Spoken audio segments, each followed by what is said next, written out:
Started. Our Sunday school class is currently going through the book of Ecclesiastes, and today we are in chapter 7. So let's start our time in prayer. Father, I pray that you would bless our time and study this morning. I pray that it would be fruitful to everyone who hears it. In Christ's name, amen. At the beginning of the book, we are introduced to the Kohelet, which is typically translated in our English Bibles as preacher or teacher. He's presented to us as a king in Jerusalem. He's very rich and he's very wise. And as we go through the early chapters, we find that the Kohelet is searching to make sense of the world. He's searching to understand the scheme of things. He's trying to figure out, why do things work the way that they do? And as he goes through life, he's observing things, he's conducting experiments, he's asking questions in his search for wisdom. You could call the Kohelet an empiricist. That's a fancy word. What does that mean? For example, I used to be an engineer for the Army, and in that line of work, we did modeling and simulations, virtual battles fought inside the computers. It's not as exciting as it sounds. And as we would compare this weapon to that weapon, which force kills more, which force survives better with this weapon versus that weapon. And in this work, we used an empirical approach, meaning that we ran the simulations, we looked at the data, we generated observations to determine how the battle went. Any observations, any findings that we did have had to be supported by empirical data. These are the numbers. They're not subjective. There's no room for interpretation. This is what the data says. And in a similar way, the Kohelet is examining things. He's collecting data about his experiences, about other people's experiences, the people around him, the people that he sees. And what we find is the Kohelet, again, is struggling. He's a wise man, and he knows that the nature of the questions being asked are probably the most important thing to get right, because you can't expect to have good answers if you don't ask good questions, right? And his ultimate goal is to make sense and completely understand the world that God has created. The reason the Kohelet is struggling is because he's found that in his analysis, the creation is broken. He describes that brokenness as being hevel. This world that God created, and by implication that God is responsible for, only breeds frustration and disappointment. Futility, meaningless, hevel. It's all hevel. And what we find is the Kohelet is not able to get answers to any of his questions. God has given a man a desire and a longing to know the things of God. He has put eternity in our hearts. But God has also limited man's ability, or darkened his ability, to know the things of eternity. And we can seek out, we can question, but we're never truly going to find answers that we're looking for. We can recognize that things don't make sense, but we're powerless to make a difference. So up to this point, chapters 1 through 6, what would the Kohelet have us do? What are we left with? Work. But don't work too hard, because when you die, someone else will enjoy the fruits of your labor after you're gone. Enjoy what you have, but don't love your wealth and your possessions, because you can't take it with you, and when you die, someone else is going to inherit all of your things. And in a kind of cruel twist, that person's not going to care about any of the things that you cared about. All the things that you worked hard for, sacrificed for, could care less. Eat, drink, be merry, enjoy yourself, but don't overindulge. Be wise, it's better than being a fool, but you know what? Everything I just listed, it's all still hevel. So that's kind of my introduction. Are there any questions? Anything you remember standing out, verses 1 through 6, that we would want to highlight before we get started? Okay. As we look at the first section of text, the Kohelet attempts to look at, what is it to have a good life? What is the nature of a good life? And he's looking at it from what we might consider to be traditional wisdom, something we might expect to see in the book of Proverbs. And because of that, the Kohelet employs the use of Proverbs. And most of these Proverbs have a better than structure, and those are common throughout the book of Proverbs. This section is usually taken as being separate from what comes before it and what comes after it. It kind of stands alone. So we'll start reading chapter 7, verses 1 through 4. Better is a good name than good oil, and better is the day of one's death than the day of one's birth. Better to go to a house of mourning than to go to a house of feasting, because that is the end of all mankind, and the living puts this in his heart. Better is vexation than laughter, for when a face is sad, a heart may be merry. The heart of the wise is in the house of mourning, while the heart of fools is in the house of gladness. So we can see right out of the gate, the Kohelet reminds us what a cheerful and carefree guy he is, right? Everything he says is just always so uplifting. But what can we take from these verses? Verse 1, the Kohelet says, better is a good name or a reputation than good oil. And he's using a Hebrew wordplay between the words name and oil. They sound very similar in the Hebrew. Good oil, sometimes referred to as a nard, a perfume, an ointment, depending on your translation, were luxury items. They were signs of prosperity, and they were very, very expensive. The book of Mark, Jesus is anointed with a costly oil before his death, and it cost 300 denarii. Denarii was what a laborer would have been paid for a day's worth of labor. And let's put this into perspective.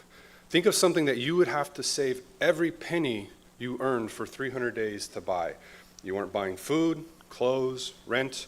You're saving every penny that you make for 300 straight days. And what could you buy with that amount of money?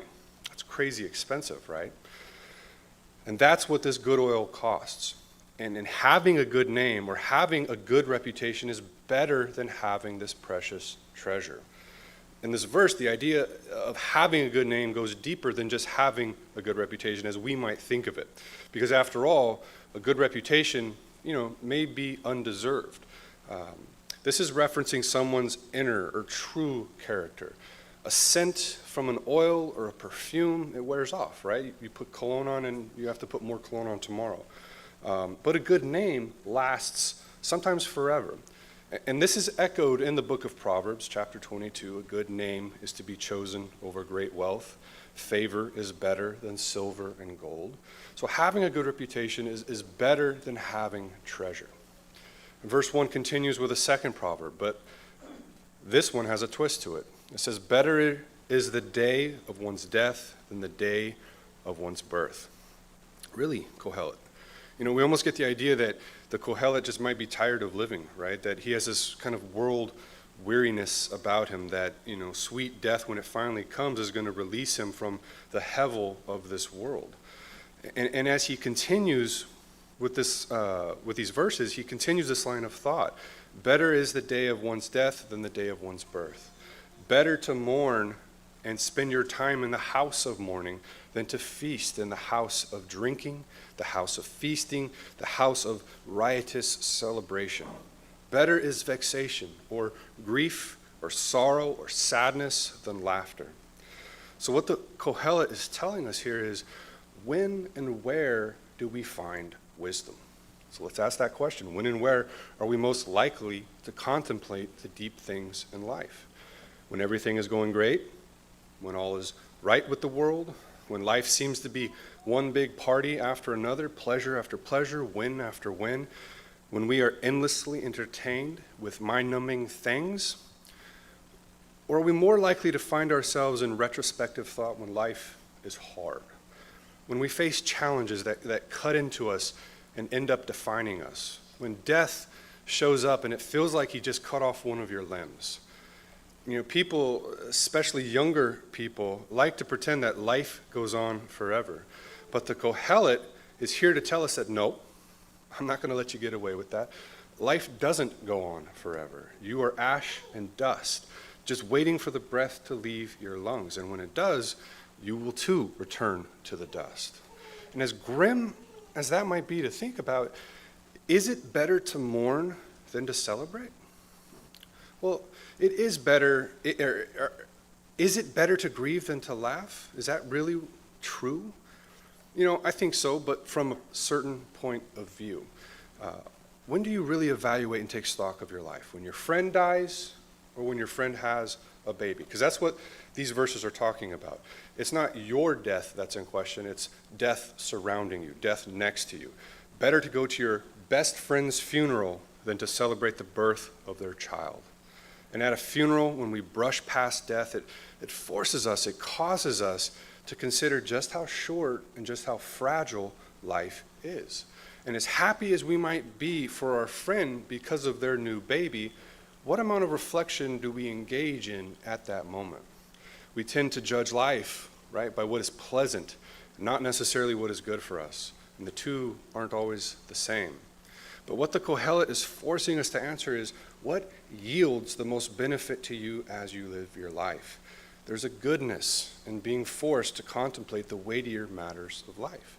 It creates a depth about us, a weight or a gravitas about us in light of these sobering realities. These moments force us to learn what is really and truly important in life. And in that contemplation, in those hardships, you evaluate your life. And it's a reflection that is a means to changing the things that need to be changed in your life, to experience and to grow in wisdom. The wise person knows that they have to reflect on their heart. The wise person knows that they should consider where they stand with their Creator. What's the state of their souls? And that's the point that the Kohelet is trying to get at here. So maybe to summarize these first verses, there's more to be learned from adversity than pleasure. True wisdom is more often found in the crucible, the trials of life as compared to its joys. And we need to learn to embrace some of the things that we would rather not in this life. It would be to our benefit to do so. Verses 5 and 6 say, "Better to listen to the rebuke of a wise man than for one to listen to the song of fools. For as the crackling sound of thorn bushes under a pot, so is the laughter of the fool, and this too is hevel." So again, the Kohelet is telling us to do something that we might rather not do. Listen to the words of hard words of a wise man, and not the flattery and the praises, the hollow praises of the fool. The wise man's rebuke or correction can be a hard thing to endure. No one wants to be chastised. No one wants to be corrected. But the wise receive the rebuke and they become wiser, right? The fool receives the rebuke with a smirk, with a shake of his head, because after all, the fool is always right? He's the smartest person in the room. There's nothing anyone can teach him, certainly not the wise man. And it might be better said that the fool doesn't receive the rebuke. But the Kohelet then provides us with this image of thorns in a fire underneath a cooking pot as an illustration or as an example to his point. And it's another word play in the Hebrew, something maybe like the noises of nettles under the kettle, right? And as I was going through this, I asked myself, what do thorns remind me of? And it's the fall, right? God tells Adam that he has cursed the ground because of his sin. Only by pain will he be able to eat, because thorns and thistles will come forth out of the ground. Thorns choke out crops. They cause pain and they draw blood when you try to remove them from the field. And the only thing they're good for is to be thrown into the fire.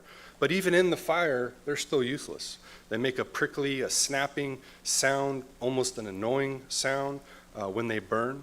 They don't burn very long. They don't burn long enough to heat the pot, or they don't burn long enough for the wood to catch fire.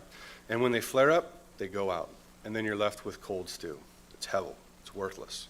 Just like the thorns, so too is the fool. He causes pain and frustration. He's loud and he's annoying. And he doesn't accomplish much of anything. Verse 7 says, "For oppression gives a wise man over to madness, and a bribe destroys the heart." The word for oppression can refer to extortion or blackmail. Some translations render this as cheating. It can refer to taking wealth by force. A wise ruler, by definition, is not an oppressive ruler. He's not a tyrant. The wise ruler brings stability to the things that he rules and the things that he governs. He calms the madness. A leader who accepts bribes destroys or corrupts or clouds the heart, depending on your translation. Verses 8 and 9 deal with patience. And continuing with the idea that the end of things is better than their beginning, patience is more important to reaching the end. It's very important. There are certain things that you only get with patience and when you're patient, and wisdom is one of them. Verse 8 and 9 read, "Better is the end of a matter than its beginning. Better is patience of spirit than haughtiness of spirit. Do not be eager in your spirit to be vexed, for vexation rests in the bosom of fools." In verse 8, the wording used for spirit of patience and spirit of haughtiness or pride gives us a spatial description. It's the length of spirit. It's the height of spirit. We might think of it as something like better is long patience, a patient spirit than a soaring and prideful spirit. So the Kohelet is telling us to have a patient attitude toward the things in this life, because the fool reacts arrogantly. He reacts angrily and immediately. But the wise person doesn't react this way. The wise person won't react immediately. He'll take a longer view of things, waiting to see how things take shape before deciding how to respond. The wise person has patience and endures to the end, while the fool gives up. In verse 9, the Kohelet warns us against vexation or anger. The word for vexation is the same word used in verse 3, but the context there is one of sorrow and sadness, but the context here is anger. Be patient. Don't be eager for anger. Don't become angry quickly. Don't let uncontrolled anger get the better of you. The one who shows or displays his anger shows himself to be a fool. And then in verse 10, the Kohelet instructs us. He says, "Do not say, 'Why is it that the former days are better than these?' For it is not from wisdom that you ask about this." You know, this is something that we're probably all guilty of. Saying things like, "Man, I miss the good old days, man." Or raising kids in my grandparents' time, that would have been so much easier than it is today. Everything is just so complicated nowadays. And again, the Kohelet is here to tell us, nope, you're not correct, and that's foolishness. Things weren't better back in the day. Different, maybe, but not better. At least not better in how a wise person would define better. There's no golden age that we can point back to and just say, man, if only.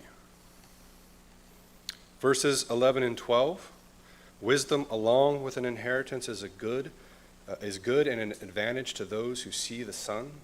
For wisdom is a shadow of protection, as money is a shadow of protection, and the advantage of knowledge is that wisdom preserves the life of its masters. The first part of verse 11 can be translated in several different ways. The NASB, the ESV, King James, they render the idea as wisdom with an inheritance is a good thing. Others render the idea as wisdom is a good thing, inheritance is a good thing. So wisdom is as good as an inheritance. Others, like the NIV, translates wisdom like an inheritance is a good thing. They're all kind of slightly different. But the point is the same, I think. Having money squirreled away does give a peace of mind, doesn't it? Not that you want it to happen, but you don't have to worry so much if your car breaks down, because you know that you would be able to fix it if it does. And you know that it's not going to put you in a very bad situation. It's not going to bankrupt you if your car breaks. It's a shadow of protection. And it's the same thing with wisdom. For all those who see the sun, which is every living person, wisdom provides a shadow or a shade of protection. And this is another wordplay that the Kohelet uses between shade and sun, shadow and sun.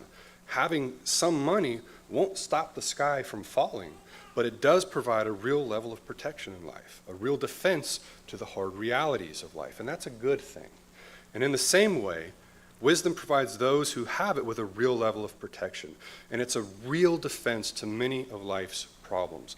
Not all of life's problems, but some of them. Verses 13 and 14, the Kohelet concludes this section by saying, "See the works of God, for who is able to straighten what he has bent? In the day when there is good, be of good cheer, But in the day when there is evil, see, God has made the one as well as the other, so that man will not find out anything that will be after him. There's a lot to unpack in these two verses. Maybe to summarize them, we can say simply that God is sovereign. The Kohelet tells us twice. He tells us, see, observe this, that God is responsible for this hevel. He's done what he's done, and we, human beings, can't undo it. There are realities in this life that we cannot change. And look how the Kohelet has phrased this. Who is able to straighten what he, referring to God, has bent or made crooked? Who can fix what God has broken? A lot of people don't have a category for this. We know that God is responsible for the good things we receive in life. We readily admit that. And if we're good, pious Christians, we're quick to give God thanks for the good days, praise him for the good things on the good days. But do we recognize the truth that the Kohelet speaks here? God has made this world bent. It's not quite straight. He says, look at the world. It's observably crooked. And what does that say about God? That God created the good on the good days and the evil on the bad. And as we struggle to answer that question, we can come up with all kinds of philosophies to explain, well, how can this be? How can we make sense of this? We might deny the omnipotence of God. We might say that God isn't all-powerful, that he doesn't have all-powerful. We might question God's goodness, wondering, does he really care about us? As we work through different ideas, things like, well, God wanted to create creatures to be in perfect relationship with him, but it would have been logically impossible for him to do it, so he couldn't have done it. We say that man has free will, and evil as a consequence of God giving humans the ability to freely choose between good and evil. God can't override man's free choice. Without the potential to choose evil, humans would be like robots, and God obviously didn't make us like robots. So there are other philosophies where we try to vindicate God and his goodness and his providence with the fact that there is so much evil in the world. And that's the point, right? That's what the Kohelet is struggling to understand here, just like we sometimes struggle to understand. It's something maybe, to temper our expectations as we think about this. As we struggle through this, we're probably not going to come to any better or more satisfactory answer than the Kohelet comes to. But how do we feel about this? I mean, take two people. They're both sick. They have the same exact disease. They both have people that love them, that care for them, that are praying fervently for them. They want them to get better. And this person does get better. And what's the response? Everybody blesses God, right? Everybody thanks God. Everybody praises that little Johnny or whoever was healed. And this is a good and right response. There's no sin to be joyful when God blesses us, when God answers our prayer. There's no sin to be happy because God has caused us to prosper. But what about the second person, right? He doesn't get better. He gets sicker, and eventually he dies. Is God any less good? Is God any less loving in that scenario? Is he any less righteous when he sends the storm after we ask him for sunshine? How do we feel about this idea that God has created the world the way that he has, that it's bent, that it's crooked, instead of making a world that was straight? He could have. He's God. How do we feel that God has made the good on the good days and the evil on the bad days? What are some of your thoughts? What do you guys think?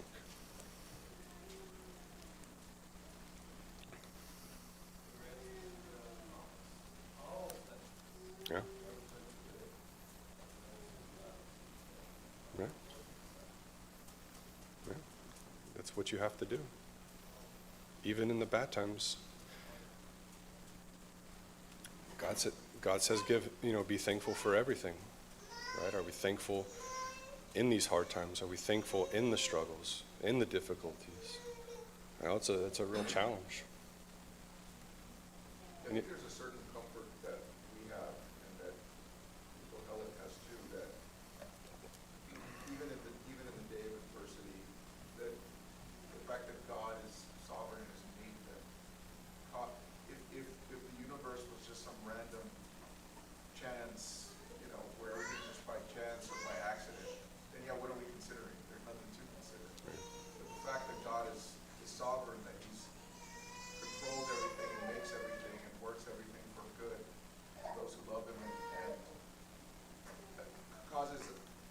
makes it so that we can consider. Right? So there's an idea, if anybody's familiar with presuppositional apologetics, right? If you have this idea that, man evolved, we're just, fish became philosophers, we're just brain chemicals fizzing.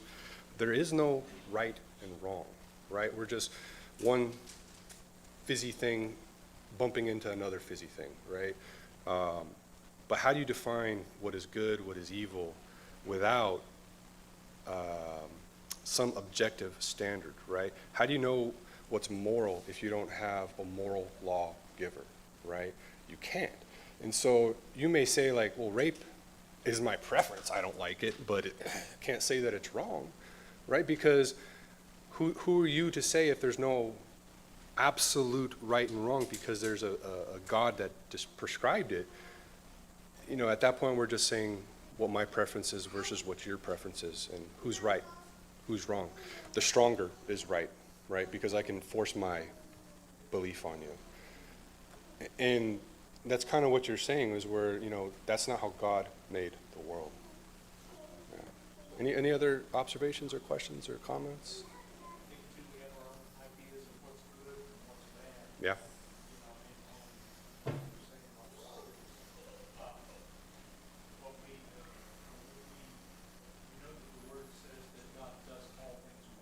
Yeah. That means the things that we think are bad or we think are good, God's done them well. And so we don't always see the end, we never see the end. Yeah. And that's what the Kohelet is basically saying here. It's like we don't know what God is, what happens after us. We don't know what God's going to send after us. He gives us the good days. He gives us the bad days. But we don't know what's going to come next, Man.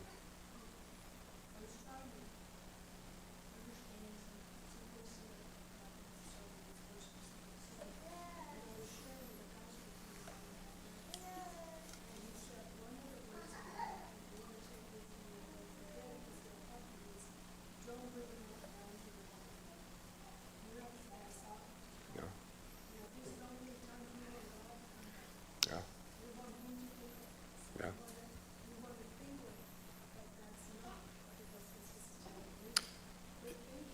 Yeah, if we had a God that we completely understood, that we knew everything about, it was not a mystery to us, well, then he wouldn't be God, right? He would just be like us, right? But, right. And that's the struggle that he's coming to, right? That's the struggle that he's trying to focus on. So as we move to the end of the section, the Kohelet, I don't think is giving us advice on how to change what God has done. You can't change what God has done. God has done it. He's giving us advice on how to go along, more or less, with what God has done. God sends us both types of days because there is a time and a place. There is a season for everything under the sun, as the Kohelet has already told us in chapter 3.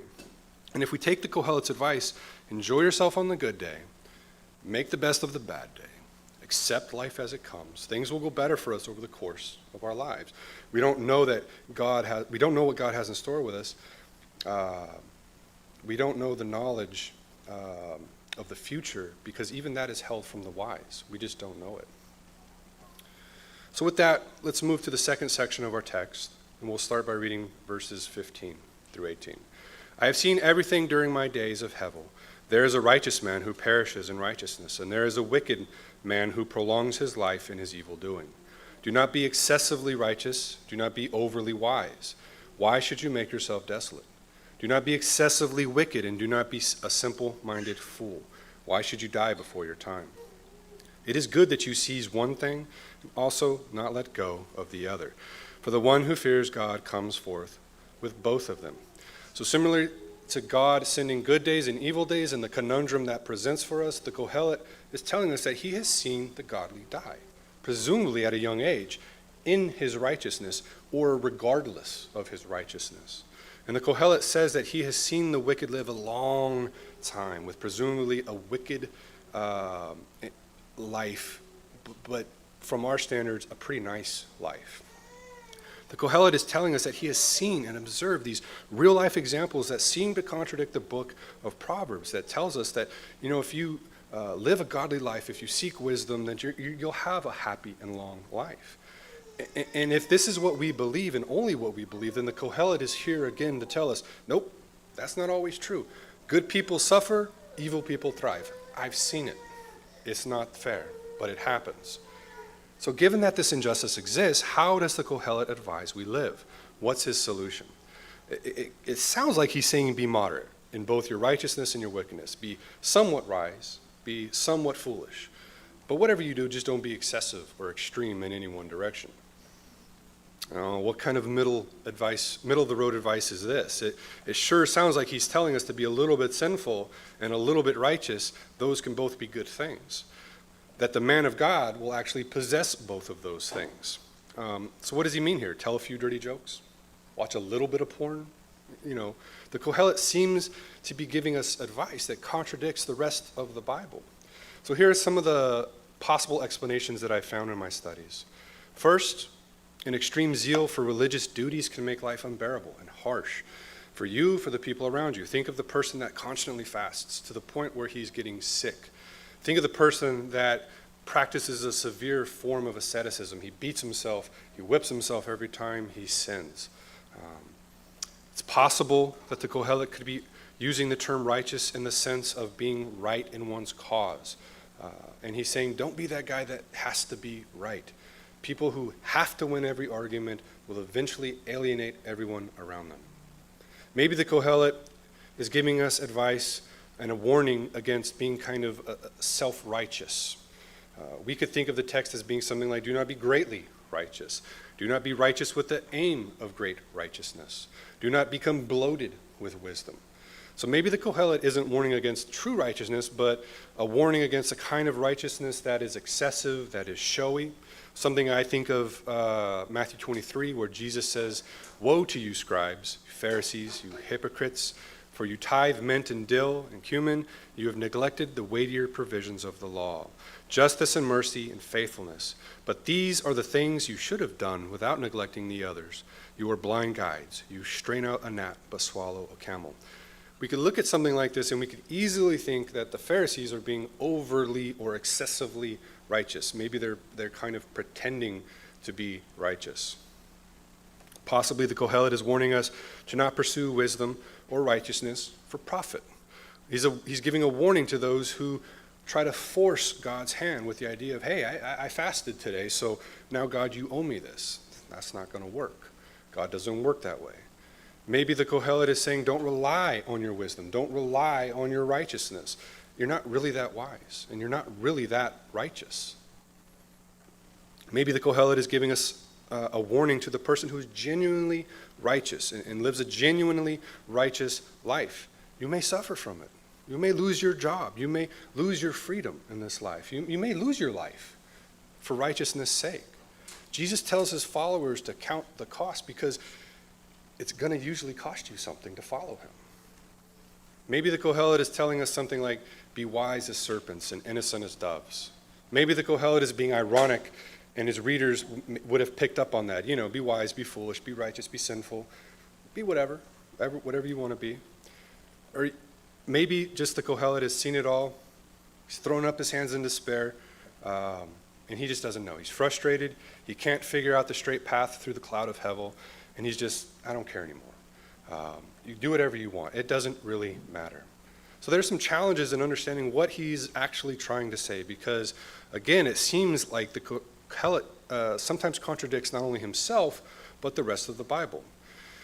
I think what maybe he's trying to say is, in the grand scheme of things, the wise person, the righteous person, is not really in a different position than those who pursue wickedness and foolishness.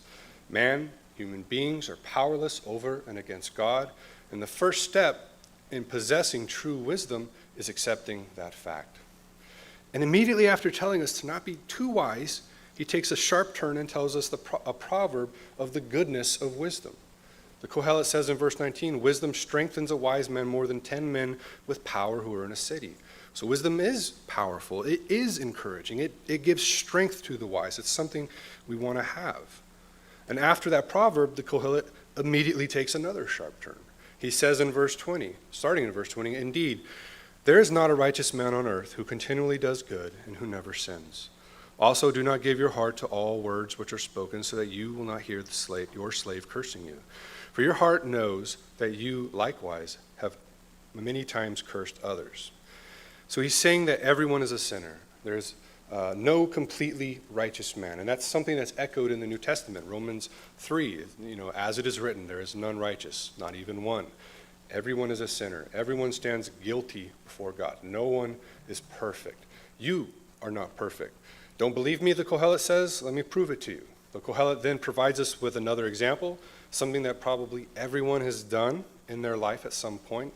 He says, don't get too upset when you overhear people curse or slander or grumble against you, because you know you've slandered, you've cursed, you've grumbled at other people. Because we're all sinners, don't keep overly strict accounts of the wrongs that have been done to you, because you know you've wronged plenty of people. Use the same standard with others that you want them to use with you. In your anger, you've said things that you didn't mean. So how do you hope someone will react to you if they catch you in that type of a sin? Show patience toward others, because you would want them to be patient with you. In this last section, I'm kind of running out of time, so we'll go through it. In the last section of today's text, verse 23 through 29, we read, I tested all this by wisdom, and I said, I will be wise, but it was far from me. What has been is far away and exceedingly deep. Who can find it? I turned my heart to know, to explore, and to seek wisdom and an explanation, and to know the wickedness of foolishness and the simple-minded folly of madness. And I found more bitter than death the woman whose heart is snares and nets, whose hands are chains. One who is good before God will escape her, but the sinner will be captured by her. See, I have found this, says the Kohelet, adding one thing to another to find an explanation, which my soul still seeks but has not found. I have found one man out of 1,000, but I have not found a woman among these. See, I have found only this, that God made men upright, but they have sought out many devices. The Kohelet, in this section, kind of pauses to reflect, and he says that he's used all his wisdom at his disposal to put all these things to the test. And he says that he will be wise. He has determined himself to be wise, to study, to understand the perplexities and complexities of life. But you know what? It didn't work. It was more than the Kohelet could do. And as the text says in verse 24, it was far from him. It was exceedingly deep. Literally, it was deep, deep. A repeating of the words showing just how significant and how far true wisdom was from this man who everyone would have considered to be truly wise. Some translations indicate that that true wisdom is beyond human understanding. It's just not a possibility. In verse 25, the Kohelet reiterates his desire to know all things, both wisdom and foolishness. Over and over in this chapter, he tells us he is searching diligently. He wants to find and discover. So he didn't just casually look, right? Or he didn't look really hard one time. This is a repeated thing. And here, in the remainder of this chapter, he tells us that even though he searched, he didn't find what he wanted to find. But he says he did find some things. So in verse 26, the Kohelet tells us one of the things that he found. And it's one of the worst things that he's found in his life, is the woman whose heart is snares and nets, whose hands are chains. This is a picture of a hunter working hard to catch her prey. Solomon described this type of woman throughout the Proverbs, and he warns his readers to stay away from her. Don't even walk down her street. She'll go after you, and she'll trap you, and her way leads to death. Only the righteous, with God's help, can hope to escape her traps. But the foolish person, well, he's doomed. Some commentaries believe that this is a reference to something like Lady Folly, presented throughout the Proverbs. Lady Folly is on the hunt, trying to lure and to trap people, to lead them down her deadly path. And in the Kohelet's desire to be wise, to search out knowledge of all things, knowledge of the wise, knowledge of the foolish, he has voluntarily sought to know what it means to be foolish. And so he has sought out Lady Folly, and he's been ensnared by her. And if Ecclesiastes is written by Solomon, we know that from 1 Kings that this actually happened. Solomon's heart was led away from God by seduction of his wives, and concubines, and he served other gods, Hevel. Verse 27 is interesting. We're reminded here that these are the words of the Kohelet, the preacher. It's the only place outside the first and the last chapter that he is referenced. And he says in another kind of play on words that he is still investigating the matter. And literally, he says something like 1-to-1 to find the sum. And in verse 28, he continues and he says his innermost desire, his deepest soul's desire is to find someone who is upright and virtuous. And what he says he found is that, upright people, virtuous people, are really very rare. They're hard to come by. He says 1 person in 1,000 he found to be upright or virtuous.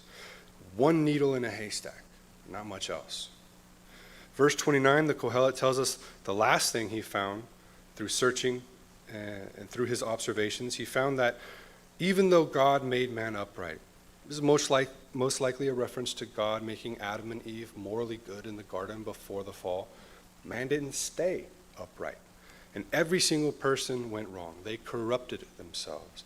They sought out many schemes in their rebellion against God, which is most likely a reference to Genesis chapter 3 in the fall. So his summation is that mankind has very little righteousness. And that's something most people can agree with. And we know the reason for that is sin was introduced into the world. Adam and Eve schemed to know more than God wanted them to know. And sin was introduced into the world. And something, that's kind of ironic here in verse 29 is the wording indicates that man sought out schemes or evil plans.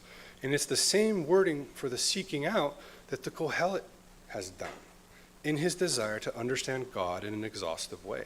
So in a way, the Kohelet is speaking about himself here. He's guilty of what he's describing. So that's kind of the end of the teaching. Are there any questions, comments, observations, application points anybody saw? Yeah, I just think it's kind of interesting that Solomon, in his one prayer, when God said, "What do you want?" and he asked for wisdom, God said, Any "Because wisdom, I'll give you more wisdom than anybody's had, more than the wise men of the East." And yet, Solomon, and that's even in his own wisdom, as he says here in verse 28, he says, he wanted to find the scheme of things which my soul has sought repeatedly, but I have not found. Yeah. So even the wisest man who ever lived recognizes his own wisdom is so lacking and so deficient. It's limited. And then if we go back and we look at, I believe it's chapter 3, it explicitly says that God has, darkened man's ability to really understand these things. So it's just not a possibility. Yeah. Any other?